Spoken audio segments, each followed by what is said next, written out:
The Third Reich rose, promising an age of supremacy that would reshape the world under the shadow of its swastika. But the empire that was supposed to last 1,000 years ended in 1945 in ruins, its capital reduced to rubble and its leader dead in a bunker. Yet it was not only Allied strength that brought down Hitler's regime.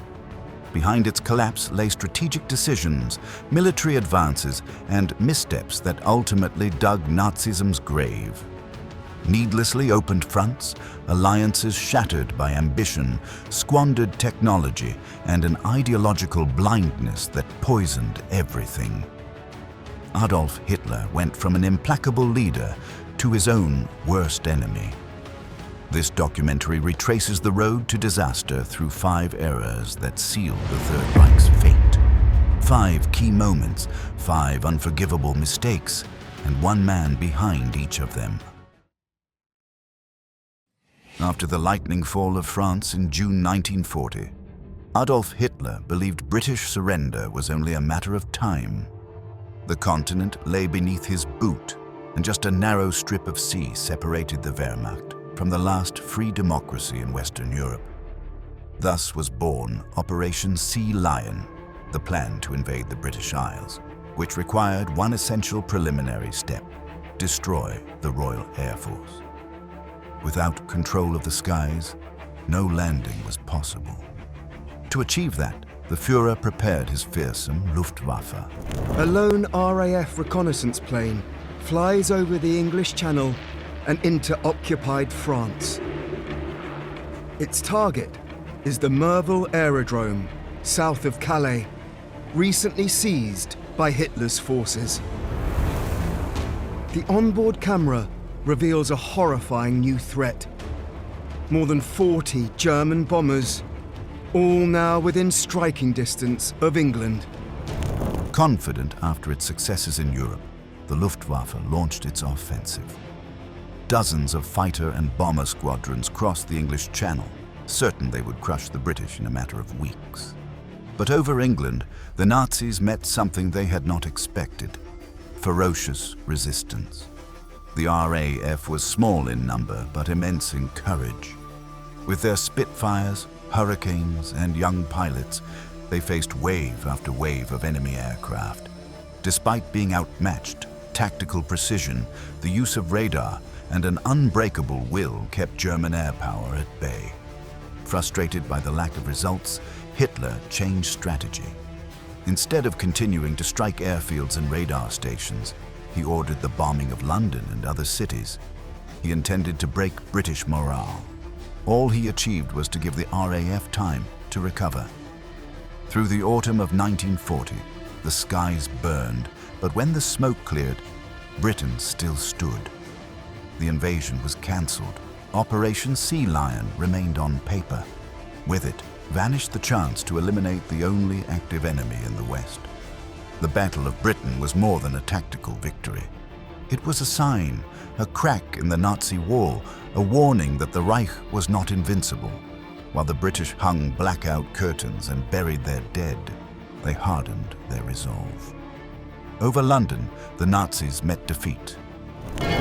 Today, the eyes of the whole world are upon England and its people, upon the men and women who are defending their island kingdom and their empire, upon the men of the Royal Air Force, who against tremendous odds have shown not only their valor, but their overwhelming superiority as soldiers with wings, front-line heroes in the Battle of Britain.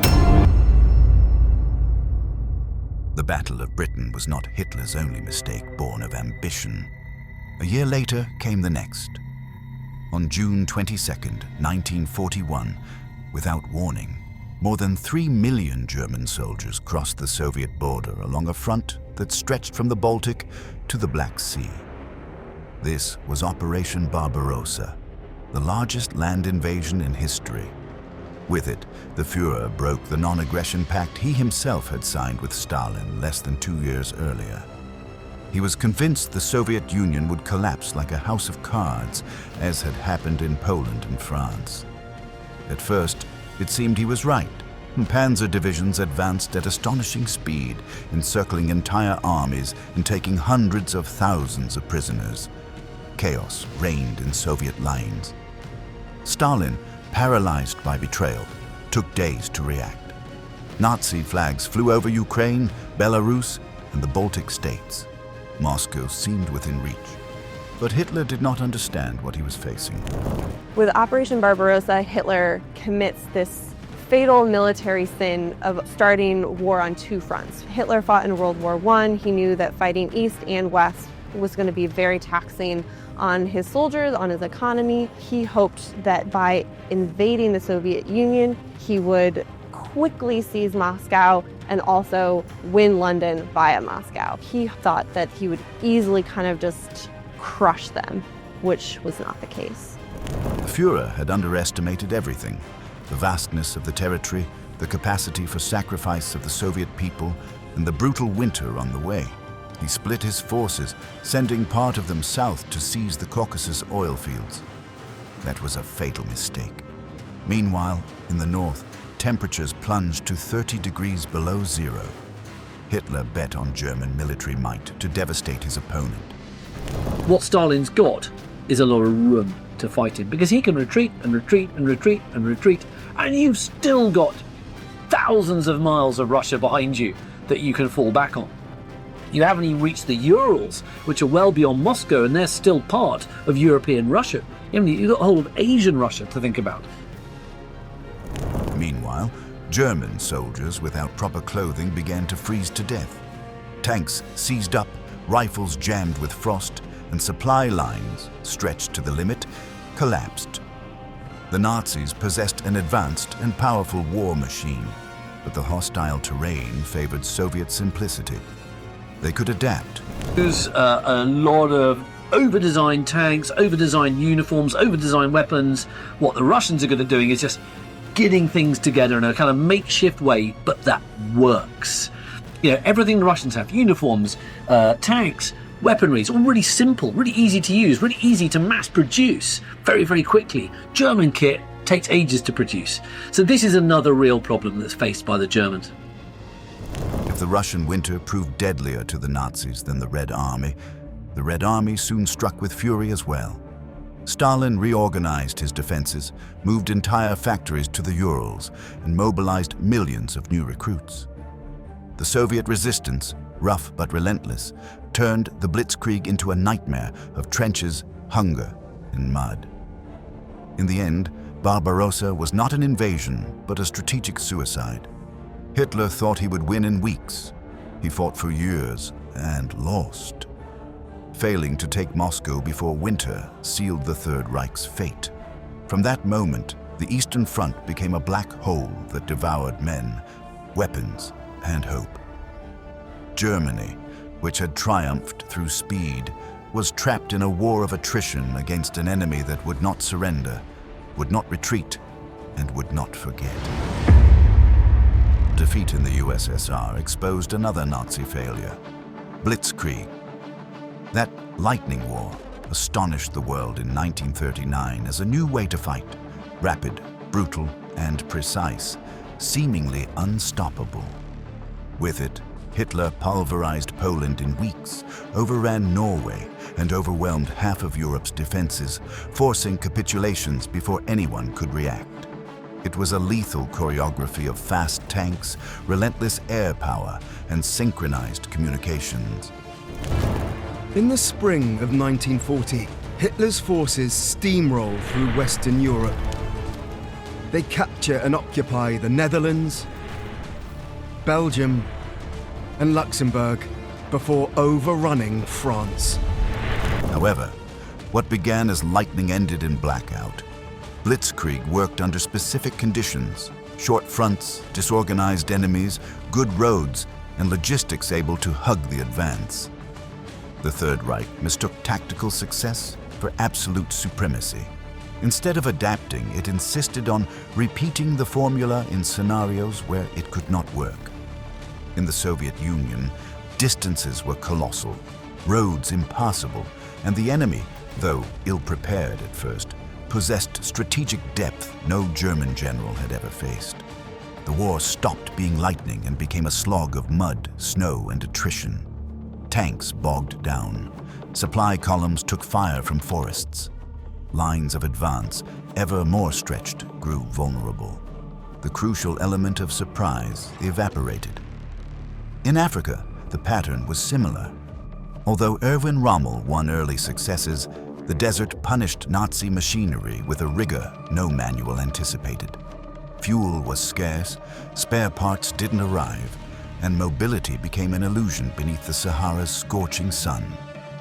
The Third Reich could not, or would not, adapt.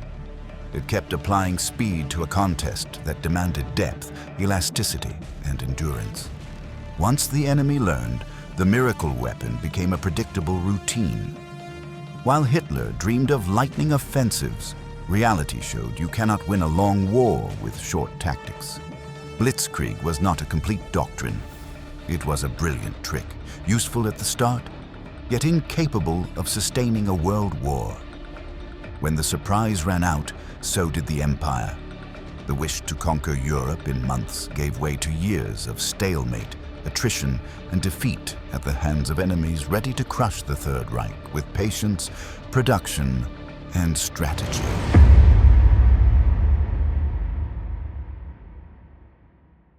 Due to the Tripartite Pact, Germany and Italy were duty-bound to declare war on the USA in support of the Japanese. As ever, Winston Churchill had something to say about the decision of the USA to enter the war, marking that Hitler's fate was sealed. We have certainly a most encouraging example here of what can be achieved by British and Americans working together, heart and hand.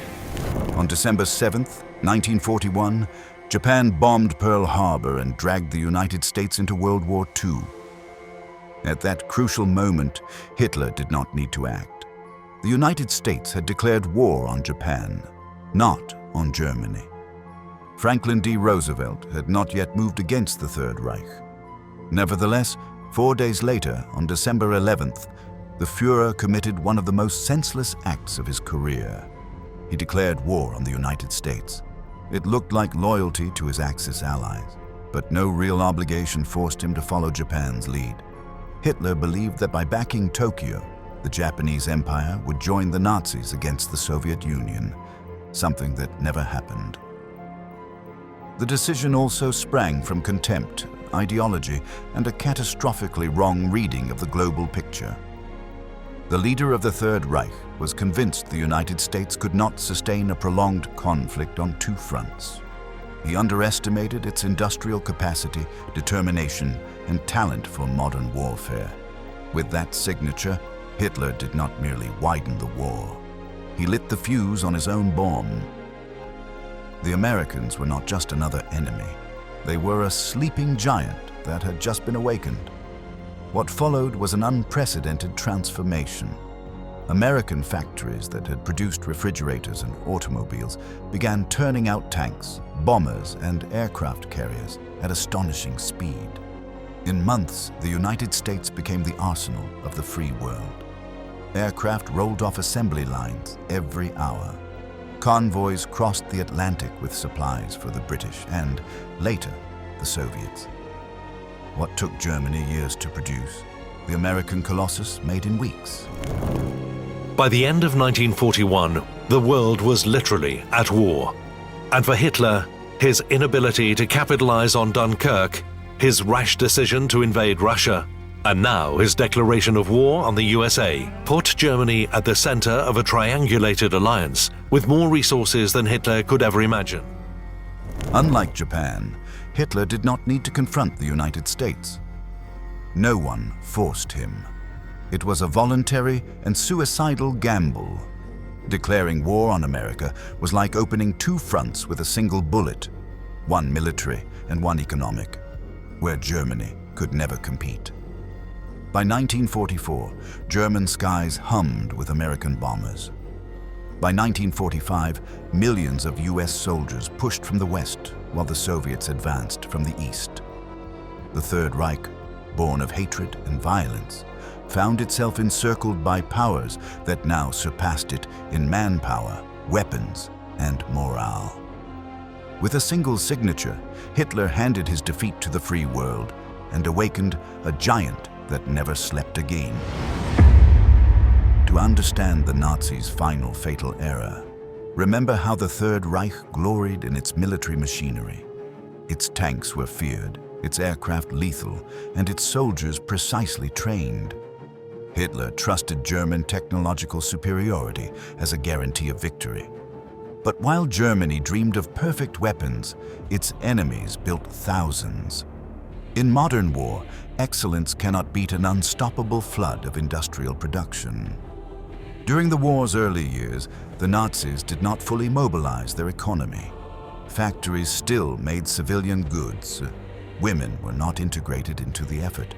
The production apparatus moved with bureaucratic rigidity. Only in 1943, when Albert Speer became Minister of Armaments, did they attempt a total reorganization. By then, it was too late. The combined weight of factors was crushing. Financial power, the Americans, the world's greatest military power, the Russians, and the world's greatest empire, the British, were all joined together. The tide began to turn in favor of the newly formed alliance. It was now Hitler versus the world. By then, the United States had turned its economy into a colossal war factory. Mass production, rotating shifts, well-oiled logistics chains. The Allies built more tanks, more aircraft, more ships, more ammunition. Every American Sherman that rolled to the front was backed by workshops, depots, and supply routes that ran like clockwork. Meanwhile, Germany lost trains to bombing, suffered fuel shortages, and stripped damaged tanks to cannibalize parts. Nazi machinery was crushed by Allied production. Every German Tiger, imposing and powerful, faced 5 or 6 enemy armored vehicles. Every Luftwaffe plane fought entire fleets of bombers escorted by fresh fighters. Every Allied loss was replaced by new divisions fed by a bottomless economy. Quality could not defeat quantity. Underestimating Allied industry sealed the defeat. Hitler believed wars were won on battlefields with courage, tactics, and fire. But World War II was also won on assembly lines. There, Germany had already lost before the front collapsed. Long wars are not won by epic feats, but by logistics. While the Nazis invested in V-2 rockets and prototypes that would never arrive in time, the Allies launched sustained bombing campaigns, amphibious landings, and global supply operations. It was ideology versus industry. When the sirens fell silent and the dust settled, the winner was clear, the side with the tools to endure and prevail. In the end, Nazi Germany's defeat was not only an Allied military victory. It was also the result of internal errors, hasty decisions, and a dangerous mix of fanatical ideology and boundless arrogance. Hitler sought to subjugate the world, but he ignored his generals, misjudged the strength of his enemies, and never grasped the magnitude of a global war. His contempt for rational strategy and obsession with absolute power turned the Third Reich into a machine that devoured itself. In the end, the question is not whether Hitler was chiefly responsible for the Nazi defeat. The real question is how his megalomania transformed a fearsome regime into a self-destructive structure. Nazism was not only defeated from without, it also collapsed from within. That brings us to the end. If you enjoyed this video, join us in our next episode to keep enjoying military history.